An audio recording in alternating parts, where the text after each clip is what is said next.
Hello and नमस्कार दोस्तों, स्वागत है आप सभी का एग्जाम लवर्स पर। और मैं हूं राजन महाजन। आप सब यूपी, एमपी और ऑल इंडिया जितने भी स्टूडेंट हमारे साथ जुड़े हुए हैं, आप सब के लिए एक टीचिंग एग्जाम से लेकर बहुत बड़ी न्यूज। और ये बहुत दिन से कायस लगाए जा रहे थे कि आपकी वैकेंसी केबीएस की आएगी, और केबीएस की वैकेंसी का ऑफिशियली नोटिफिकेशन और साथ ही साथ एडवर्टाइज भी जारी हो गया है। और अब इसकी अब तो बहुत जल्द ऑनलाइन जो डेट है 5 तारीख से वो भी शुरू होने वाली है। तो आज हम इस वीडियो में पूरा फाइनल ये चीज़ें समझेंगे कि आखिर इस एडवर्टाइज के माध्यम से केबीएस की जो पीआरटी की वैकेंसी है, उस पीआरटी की वैकेंसी के तहत कितनी सीटें हैं, क्या क्या सिलेबस है, किस प्रकार से केबीएस का फॉर्म भरा जाए, और किस प्रकार से केबीएस की और भी बहुत सारी जो प्रक्रियाएं हैं, पेपर का पैटर्न क्या है, किस किस टॉपिक और किस किस सब्जेक्ट को इसमें इंक्लूड किया गया है। 2018 में जो आपका केबीएस हुआ था, उस केबीएस की अपेक्षा इस बार केबीएस में क्या चेंजेस हैं, क्या हम लोगों को नया पढ़ना है, और हमारी एग्जाम को लेकर क्या रणनीति होनी चाहिए, तमाम सभी पहलुओं पर मैं डिस्कस करूंगा। मेरे साथ आप कंटिन्यू बने रहिए वीडियो के अंत तक। जरूर आपको एक बहुत बेहतर और केबीएस के एग्जाम को लेकर जितना डाउट है वो सब एकदम क्लियर हो जाएगा, एकदम क्रिस्टल क्लियर हम लोग बात करेंगे। तो चलिए स्टार्ट करते हैं। केबीएस, जिसको हम लोग केंद्रीय विद्यालय संगठन बोलते हैं, और ये सीबीएसई के तहत आने वाला एक संगठन है।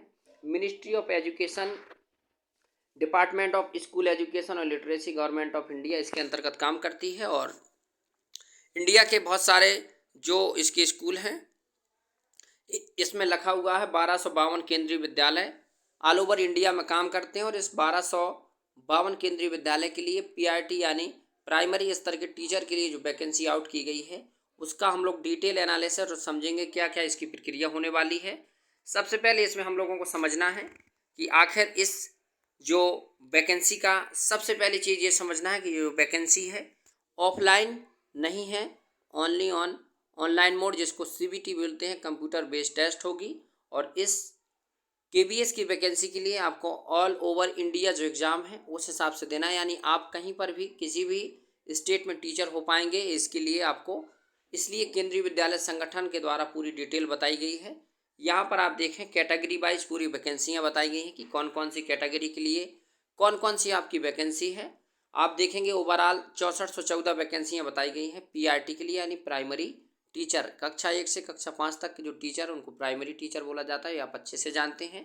इसमें कैटेगरी वाइज बताया गया है कि रिजर्व के लिए 2599, ओबीसी नॉन क्रीमी लेयर के 1731, एससी के लिए 962 पद, एसटी के लिए 481 और ईडब्ल्यूएस के लिए 641 पद आपके सृजित किए गए हैं। और ओवरऑल 6414 पद। अदर भी इसमें बहुत सारी चीज़ें जोड़ी गई हैं, लेकिन जो चीज़ें हैं 6414 बेसिक हैं, और इसी पर हम लोगों को वैकेंसी में अपना फॉर्म भरना है, 6414 में अपनी देवेदारी पेश करना है। लेकिन इसमें बहुत सारे एक पेज ये आएगा, अभी हम लोग उस पर भी डिस्कस करेंगे कि आखिर सीटेट में जो लोग 2022-23 का फॉर्म डाले हुए हैं वो लोग इसमें अप्लाई कर पाएंगे कि नहीं, इसमें डिटेल में पहले बताया गया है, इसको भी हम लोग समझेंगे। यहाँ पर पूरा डिटेल दिया गया है, हमें इसको नहीं पढ़ना है। इसमें एलिजिबिलिटी क्राइटेरिया बताया गया है। इसमें आपका पे मैट्रिक्स लेवल, यानी आप मैट्रिक्स लेवल पर हैं तो आपका जो पे है वो दिखाया गया है कि 35,400 से 1,12,400 तक आपकी सैलरी रहेगी, ये मैक्सिमम बताया गया है। अपर एज लिमिट लगभग 30 वर्ष होगी, और भी साथ ही साथ आपको एज रिलैक्सेशन भी दिया जाएगा। यहाँ पर इसमें इंक्लूड किया गया है, हम लोग क्रम से देखेंगे। यहाँ पर आप यदि देखें क्वालिफिकेशन की बात, तो सबसे पहले इसमें 4 प्रकार के एसेंशियल क्वालिफिकेशन की बात करेगा ये, इसको भी हम लोग समझेंगे। यहाँ पर आप देखें तो सीनियर सेकेंडरी और 50% मार्क आपके होना चाहिए। यहाँ पर मैं रेड करके अंडरग्राउंड कर दूंगा, आप समझ लीजिए। जो 50% आपके सीनियर सेकेंडरी यानी 12th स्तर पर मार्क होना चाहिए। अब नीचे जो सबसे बड़ा दाव पेच है उसको समझिएगा। 2 year diploma in elementary education, यानी प्रारंभिक शिक्षा में आपका 2 वर्ष का डिप्लोमा होना चाहिए। और अदर स्टेट में अलग अलग नाम से जाना जाता होगा, इससे कोई मतलब नहीं, लेकिन आपके पास ये होना चाहिए। जैसे उत्तर प्रदेश में बीटीसी था पहले, अब उसको डीएलएड कहा जाता है। अलग अलग स्टेट में और भी उसके नाम हो सकते हैं, लेकिन ये डिप्लोमा इन एलिमेंट्री एजुकेशन आपका 2 वर्ष का होना चाहिए। दूसरी बात, आप बीईएलएड भी हो सकते हैं 4 वर्ष के, bachelor of elementary education. BElEd होता है वो सीधे 4 साल का होता है, ग्रेजुएशन प्लस 2 साल का, यानी 5 साल का कोर्स ना होकर के 4 साल का आपका बीईएलएड होता है है ना। तो इसमें भी आपके 12th में 50% प्लस मार्क और साथ ही साथ 4 ईयर का बैचलर ऑफ एलिमेंट्री एजुकेशन का डिप्लोमा आपके पास होना चाहिए। आगे हम लोग बढ़ेंगे। थर्ड इसमें दिया गया 2 ईयर डिप्लोमा इन एजुकेशन, यानी शिक्षा में 2 वर्ष का, जिसको स्पेशल एजुकेशन बोला जाता है, 2 वर्ष का डिप्लोमा होना चाहिए, वो भी फॉर्म भर सकते हैं। इसमें एक चीज़ आपकी कॉमन है, आप 12th पास तो होने चाहिए आपको, और साथ ही साथ 12th पास के बाद आप ग्रेजुएशन भी होंगे, तभी आप किसी ना किसी प्रकार का एजुकेशन का डिप्लोमा कर पाते हैं, तो आप अच्छे से जानते हैं। आगे हम लोग और चीज़ें समझें। इसमें एक चीज़ पर टिक लगाया गया है, उसको आप ज़रूर देखिएगा। इसमें टिक उस चीज़ पर लगाया गया है बीएड वाले पे। बीएड और बीटीसी का जो विवाद चल रहा है कोर्ट में, उसी को लेकर के इसने अंडरलाइन किया है। इसमें बताया कि graduation with at least 50% mark and bachelor of education BEd star लगा दिया, यानी बीएड वाले भी इसमें आपके क्या कर सकते हैं, फॉर्म डाल सकते हैं। तो आज से डाउट आपका ख़त्म हो जाना चाहिए कि बीटीसी वाले ही फॉर्म डाल पाएंगे, डीएलएड वाले। जी हाँ, आप बीएड में हैं तो आप भी फॉर्म डाल सकते हैं, और आप बीएड में फॉर्म डाल सकते हैं, इसका मतलब कि अभी आप फॉर्म डाल सकते हैं, पेपर भी दे सकते हैं, लेकिन इसमें स्टार का मतलब ये आपके एनसीटी द्वारा जो गाइडलाइन जारी की गई थी है, तो उसमें आपको प्राइमरी को शामिल किया गया था बीएड वालों को, और इसी का कोर्ट में केस चल रहा है। सुप्रीम कोर्ट महोदय के निर्णय के अनुसार इसको निर्धारित किया जाएगा, लेकिन जब तक निर्णय नहीं आता तब तक आप इसके लिए मान्य हैं, तब तक आप अपना फॉर्म भर सकते हैं। तो आप ध्यान रखिएगा, आप अपना फॉर्म भरने के लिए किस किस कंडीशन को फॉलो कर पाएंगे। यदि आप 12th पास हैं तो होते ही सब कोई, ग्रेजुएशन में आप बीए बीएससी हैं कोई मायने नहीं रखता है, 50% मार्क आपके होना चाहिए सीनियर सेकेंडरी में, और 2 वर्ष का आपका डिप्लोमा बीएड या बीटीसी जो भी आप किए हों, बीएलएड या फिर स्पेशल एजुकेशन, ये सभी लोग इसका फॉर्म भर पाएंगे। अब आगे हम लोगों को चढ़ना है। इसमें एक चीज़ दी गई है यहाँ पर, qualified in central teacher eligibility test, यानी सीटीईटी पेपर फर्स्ट आपको पास होना चाहिए, और गवर्नमेंट ऑफ इंडिया यानी सीबीएसई द्वारा जो कंडक्ट कराया जाता है उसके हिसाब से, यानी सीटेट जिसको हम लोग सीधा बोलते हैं सीटीईटी, तो सीटेट आपको पास होना ही चाहिए। यानी यहाँ से आपका डाउट खत्म हो जाए कि आप 2022 और 23 में यदि सीटेट का फॉर्म डाले हुए हैं, अपीयर में, तो आप केबीएस का फॉर्म डाल पाएंगे? बिल्कुल भी नहीं। आप अभी से इस पर विचार कर लीजिए, आप डालना चाहें तो आप फॉर्म डाल सकते हैं, बट आप इसके लिए एलिजिबल नहीं हैं। इसमें नीचे तीसरा पॉइंट दिया गया है, proficiency to teach through English and English media, यानी आपको आपकी प्रोफिशिएंसी यानी आपकी दक्षता इंग्लिश और हिंदी दोनों भाषा में पढ़ाने की होनी चाहिए, ये आपसे रिक्वायर किया गया है। और एट लास्ट डिजायरेबल, यानी आपसे इच्छा की जाती है, आपसे एक ऐसा अनुभव किया जाता है कि knowledge of working on computer, यानी आपको कंप्यूटर में काम करने का अनुभव होगा, यानी कंप्यूटर के बारे में आपकी प्रारंभिक जानकारी होगी। आगे हम लोग और भी सारी चीज़ें देखेंगे। यहाँ पर इंपॉर्टेंट में लिख दिया गया है कि बीएड की candidate can apply and go through the selection process, but their inclusion in the panel based on merit will be subject to the outcome of the SLP in the Honorable Supreme Court. However, once the candidate appear in written examination, fees paid by the applicant will not be refunded. यानी आपने form भरा और किसी कारण से supreme court का निर्णय आपके पक्ष में नहीं आया, तो आपकी जो डाली गई फॉर्म की फीस है वो रिफंड नहीं की जाएगी। अभी आप इस पर अपना निर्णय स्वयं ले सकते हैं। यहाँ पर बेकायदा एज रिलैक्सेशन बताया गया है कि एससी और एसटी के लिए 5 साल का एज रिलैक्सेशन यानी 35 वर्ष, अदर बैकवर्ड क्लास के लिए 3 वर्ष का रिलैक्सेशन, और वुमेन के लिए 10 वर्ष का है। यदि आप केबीएस में कोई भी एम्प्लॉई है तो उसके लिए आपको क्या करना पड़ेगा, कोई एज रिलैक्सेशन नहीं है, आप ऑल टाइम जितनी भी आपकी एज है आप फॉर्म डाल सकते हैं। यानी ये ऐसा नहीं कि आप 65 साल के भी हो जाएं रिटायरमेंट, उससे पहले की एज, है ना। तो आगे ये सब जानकारियाँ हैं, इसकी PDF मैं अपने टेलीग्राम पर आपको उपलब्ध करा दूंगा।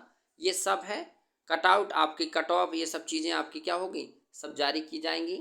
26 दिसंबर तक इसके फॉर्म भरने की लास्ट डेट है, और 5 दिसंबर से इसके फॉर्म डालना स्टार्ट होंगे। नॉन क्रीमीलियर यानी ओबीसी वाले जो भी कैंडिडेट हैं वो याद रखेंगे, वो फॉर्म भर पाएंगे, लेकिन उनकी भी कंडीशन इसमें दी गई है, पूरे हिसाब से बताया गया। इसको आप एक बार पूरा अच्छे से ज़रूर पढ़िएगा। और यहाँ पर EWS के लिए भी पूरा बताया गया है बेकायदा, पूरा सिस्टमेटिक ढंग से, तो आप इसको एक बार ज़रूर पढ़ें। इसका ये नोटिफिकेशन है पूरा का पूरा। यहाँ पर आपके ऑल इंडिया जो टेस्ट एग्जाम की सिटी हैं उनके बारे में बताया गया है, अलग अलग स्टेट में। आप यूपी से है, MP से, जिस स्टेट में, तो वहाँ पर अपना एग्जाम सेंटर आप चूज कर सकते हैं और उसके अकॉर्डिंग आप फॉर्म भर सकते हैं। ये सभी की सभी जानकारियाँ हैं। यहाँ पर उत्तर प्रदेश आप देख पा रहे होंगे। उत्तर प्रदेश के बहुत सारे स्टेट हैं, आप आगरा, अयोध्या या प्रयागराज, बरेली, बिजनौर, गाजियाबाद, गोरखपुर, झांसी, कानपुर, लखनऊ, मेरठ, मुरादाबाद, नोएडा, सहारनपुर, वाराणसी, ये उत्तर प्रदेश के सेंटर हैं, यहाँ पर आप देख लीजिएगा। और साथ ही साथ आगे भी और बहुत सारी जानकारियाँ हैं, इसको आप लोग पढ़िएगा ज़रूर। ये आपके एग्ज़ाम के लिए बहुत आवश्यक हैं। आप प्राइमरी टीचर के लिए फॉर्म भर रहे हैं तो आपको 1500 रुपये इसके लिए फ़ी पे करना होगा। और साथ ही साथ ऊपर पूरी प्रोसेस भी दी गई है, कैसे फॉर्म डालना है, क्या क्या डॉक्यूमेंट इसमें होंगे।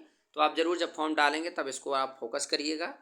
अब कुछ इंस्ट्रक्शन भी दिए गए हैं, है ना, तो ये इंस्ट्रक्शन आप ज़रूर पढ़िएगा। फॉर्म डालने से पहले किसी भी फॉर्म को डालें तो उसके इंस्ट्रक्शन पढ़ लेना चाहिए, ताकि आप कोई फॉर्म डालें और फिर बाद में ऐसा ना हो कोई कारणवश आप सिलेक्शन से या किसी कारणवश और डॉक्यूमेंट की कमी की वजह से या कुछ एरर की वजह से बाहर हो जाएं। तो प्लीज़ आप एक बार ज़रूर इसको पढ़ लें। और अब हम लोग इसके बारे में देखेंगे कि इसका सिलेबस क्या है। अब हम लोग इसका थोड़ा सिलेबस देखेंगे। Scheme of exam for direct recruitment of PRTs, यानी आपका जो पीआरटी के लिए डायरेक्ट रिक्रूटमेंट है वो किस हिसाब से होगा आप देखें।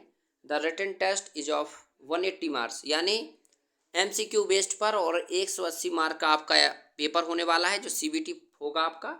180 मार्क्स और 180 क्वेश्चन, वो भी एमसीक्यू बेस्ड पर। प्रत्येक क्वेश्चन 1 नंबर का होगा और 180 क्वेश्चन यानी 180 नंबर का आपका पेपर होने वाला है। और 180 मिनट का, इसको भी आप याद रखिएगा। 180 क्वेश्चन, 180 मिनट आपका यहाँ टाइम दिया गया है और एक क्वेश्चन 1 नंबर का होगा।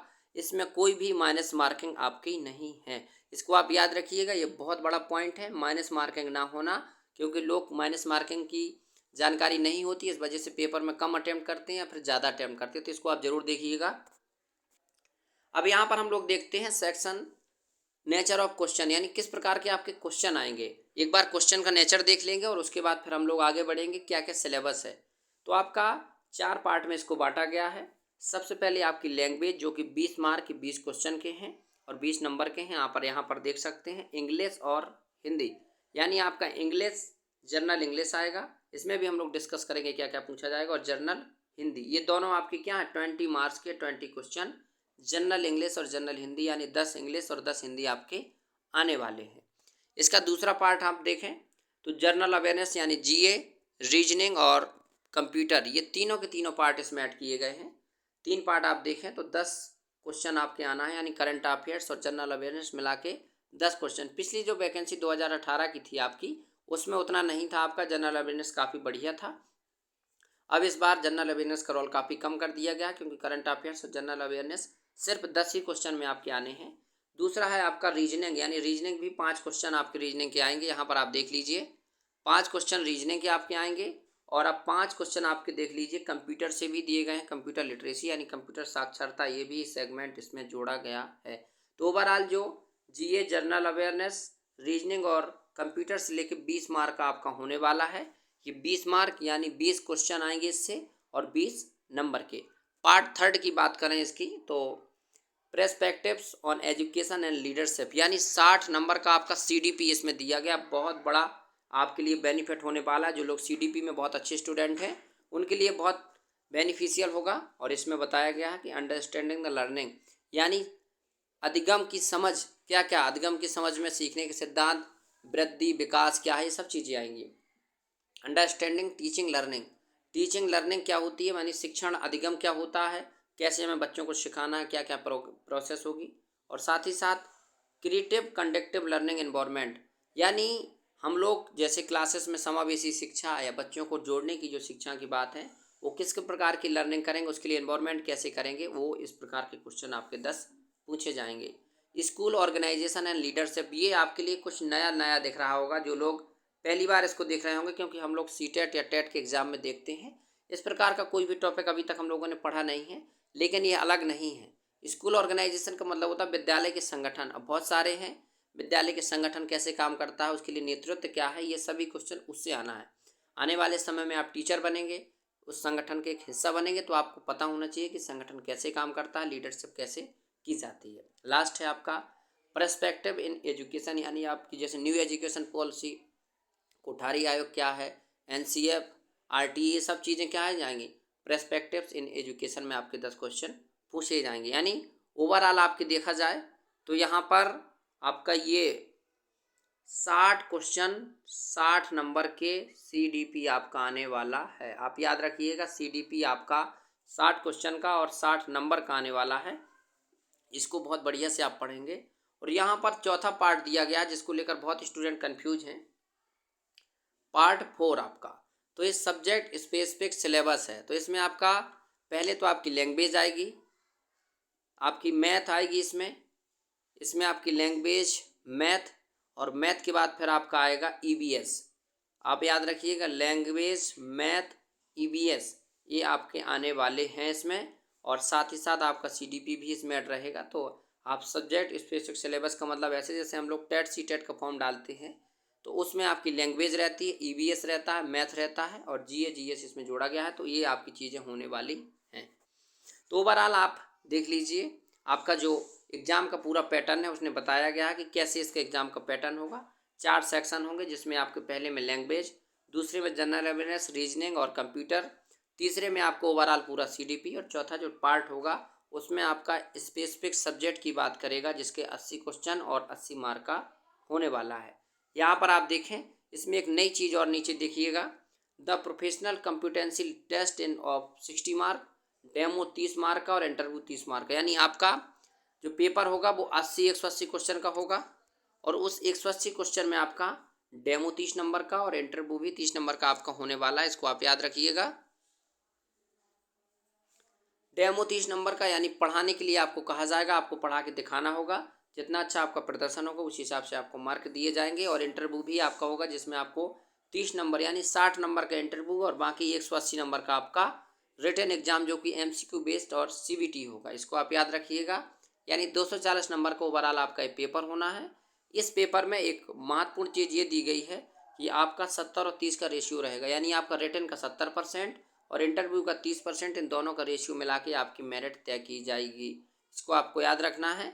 ऐसा नहीं है कि आपने पेपर दे दिया, एक में आपने बहुत अच्छा किया, सब में आपको लगभग एवरेज करना पड़ेगा। और 180 क्वेश्चन में लगभग आपको 70 का रेशियो लेकर 8 7 56 उसको देख करके आपको बनाना होगा मेरिट, और उस हिसाब से आपको पेपर देना होगा ताकि आप अंतिम सूची में आ पाएँ। आगे हम लोग इसका सिलेबस देखें तो इसके सिलेबस में भी बहुत सारी चीज़ें आपकी देखी गई हैं। यहाँ पर आप देख लीजिए, अब हमको सिलेबस देखना है तो हिंदी में आपका और इंग्लिश में आप देख लीजिए, reading comprehension, word power, grammar और यूजेज। अब आपको ग्रामर में क्या है, पार्ट्स ऑफ स्पीच मिलेगा और भी अदर चीज़, इडियम फ्रेज है ना, part of speech, antonym, synonym, ये सब ग्रामर में आ जाते हैं और उसकी यूजेज। वर्ड पावर में आपका यही सब जैसे मैंने आपको बताया। और रीडिंग कम्प्रीहेंशन यानी आपके पास गद्यांश और पद्यांश दिया जाएगा, उसके अकॉर्डिंग आपको क्वेश्चन करना होगा। तो 10 नंबर का आपका इंग्लिश, तो 10 क्वेश्चन इससे आएंगे। और हिंदी में आपका पठन कौशल, शब्द सामर्थ्य, व्याकरण और प्रति, सेम जैसे इंग्लिश में है ऐसे ही आपका हिंदी ग्रामर के संधि, समास है ना, पर्यायवाची, ये सब चीज़ें आएंगी। शब्द सामर्थ्य यानी शब्दों को समझना, और पठन कौशल यानी आपका रीडिंग कम्प्रीहेंशन, वही आपका गद्यांश और पद्यांश को पढ़ करके आपको आंसर करना होगा। दूसरा आपका यहाँ पर देखें, GH अवेयरनेस में आपको देखिए general awareness, current affairs, reasoning ability और कंप्यूटर, ये तो पढ़ ही लिया हम लोगों ने। अब यहाँ पर थोड़ा सा और दिया गया है, अंडरस्टैंडिंग लर्निंग मतलब कंसेप्ट ऑफ ग्रोथ, विकास क्या है, मैचुरेशन एंड डेवलपमेंट, जैसे परिपक्वता और विकास क्या है, principle of debates of development यानी विकास के सिद्धांत क्या हैं, और डेवलपमेंट टास्क एंड चैलेंज, विकास के काम क्या है और उनके क्या चैलेंज होते हैं, वो सब चीज़ें। डोमेन ऑफ डेवलपमेंट यानी विकास पे ज़्यादा फोकस किया गया है बच्चे की। और लास्ट में role of primary and secondary socialisation agencies, यानी आपके जीवन में जो प्राथमिक और सेकेंडरी जो एजेंसी है जैसे फैमिली, इन्वायरमेंट, टीचिंग, जो स्कूल, टीचर, मित्र, ये सब क्या होते हैं आपके सोशलाइजेशन एजेंसीज होती हैं। तो इन सब का आपके जीवन में क्या प्रभाव है, सब पढ़ना होगा। इसमें ऐसे ही आपका अंडरस्टैंडिंग टीचिंग लर्निंग यानी पूरा ओवरऑल कोर्स है, आपका सिलेबस है ना, इसको आपको पढ़ना ही पढ़ना होगा। इसमें टीचिंग लर्निंग में पूरा बताया गया है, बिहेवियर, कॉग्निटिव, कंस्ट्रक्टिव और अदर चीज़ें, role of teacher, role of learner, teacher student relation कैसे होना चाहिए, चॉइस ऑफ टीचिंग मेथड कैसी होनी चाहिए, क्लासरूम का एनवायरनमेंट कैसे होना चाहिए, सब चीज़ों पर आपके एक एक दो प्रश्न पूछे जाएंगे। ये ओवरऑल आपका 10 15 क्वेश्चनों का मिला के 60 क्वेश्चन इसमें आना है आपके, इसको आपको याद रखना होगा। यहाँ पर हम लोग देखें और आगे बढ़ते हैं हम लोग, तो आपका ये डीमा पार्ट, और यहाँ पर लास्ट में आपका देखिए स्कूल ऑर्गेनाइजेशन में यहाँ पर आप देख सकते हैं ये सभी चीज़ें आपकी ऐड की गई हैं। Education policy, new education policy, इन सब पर हम लोगों को बारी बारी से पढ़ना होगा, और ये पढ़ने के बाद हम लोगों को पूरा का पूरा ये सिलेबस है अब लगभग 2 से 3 महीने में कंप्लीट करना होगा। पेपर आपका 3 महीने के बाद ही होना है, ये क्लियर है। अभी से फॉर्म आ गया, 1 महीने तक डलेंगे, और उसके बाद ओवरऑल आपके फिर क्या होगा, डेट आएगी एग्ज़ाम की बेकायदे, और उस पर हम लोग वीडियो बना के डिस्कस करेंगे और समझेंगे। तो अभी हाल के लिए सिलेबस और वैकेंसी से रिलेटेड इतनी सारी जानकारियाँ, आई होप कि आप लोगों ने एक बार ये चीज़ें समझ ली होंगी। तो आप समझ सकते हैं आपकी जो वैकेंसी है वो लगभग 6500 है, और उस पीआरटी की वैकेंसीज में आपको देखने को मिलेगा कि अलग अलग कैटेगरी के लिए अलग अलग सीटें हैं। उसमें आपको मैंने बताया कि सीवीटी मोड होना है, नो नेगेटिव मार्किंग, साथ ही साथ आपका 180 क्वेश्चन होना है, 180 क्वेश्चन 180 मार्क के। इसमें आपका अलग अलग सेगमेंट 4 बनाए गए हैं। इस 4 सेगमेंट में लैंग्वेज, जीए, उसके साथ साथ सीडीपी, और सीडीपी के बाद आपका प्रॉपर जो सब्जेक्ट 4 आने हैं वो। तो ओवरऑल आप ये सभी न्यूज और सभी बात को समझ गए होंगे। केबीसी की जो क्लासेस हैं वो हम लोग धीरे धीरे से करंट अफेयर्स, जीए, कंप्यूटर लिटरेसी, इन सब पर छोटे छोटे वीडियो के माध्यम से ही सही पढ़ते रहेंगे। फ्री ऑफ कॉस्ट होंगे पूरे वीडियो, इन सब पर हम लोग डेली कुछ ना कुछ वीडियो लेकर आते रहेंगे, और आपके केबीएस के एग्ज़ाम की जो तैयारी है फ्री ऑफ कॉस्ट और एक शानदार मेथड के साथ हम लोग शुरू करेंगे। भले ही हम लोग एक डिटेल क्लास ना लें, लेकिन क्लासेस जो आपकी होगी वो एग्ज़ाम प्रोस्पेक्टिव से एकदम बढ़िया होगी। तो चलिए आज के वीडियो में इतना ही, और ये आपको वीडियो कैसा लगा, ये सेशन कैसा लगा, आप कमेंट करके ज़रूर बताइएगा। और चैनल पर डेली कुछ ना कुछ आपको केबीएस और केबीएस से साथ साथ सीटेट का भी जो हमारा अभी एग्ज़ाम जल्दी में होना है उससे रिलेटेड क्लास आती रहती हैं। चैनल पर आप नए हैं तो चैनल को सब्सक्राइब करें, और वीडियो अच्छा लगता है तो लाइक करें। साथियों तक ये ज़रूर इन्फॉर्मेशन कर दें कि ये जो आपका केबीएस की वैकेंसी आ चुकी है, फॉर्म भी डलने शुरू हो गए हैं, और शानदार तरीके से तैयारी करें, क्योंकि उत्तर प्रदेश में सुपर टेट की वैकेंसी का भी इंतज़ार बहुत करना होगा। इससे पहले कि हम लोग सीटेट और टेट पास स्टूडेंट हैं, तो हम लोगों को अब केंद्रीय स्तर की वैकेंसियों की तरफ अपना हाथ बढ़ाना होगा। इन्हीं सभी बातों के साथ आज का वीडियो करूँगा। जुड़ने के लिए आप सभी लोगों का थैंक यू।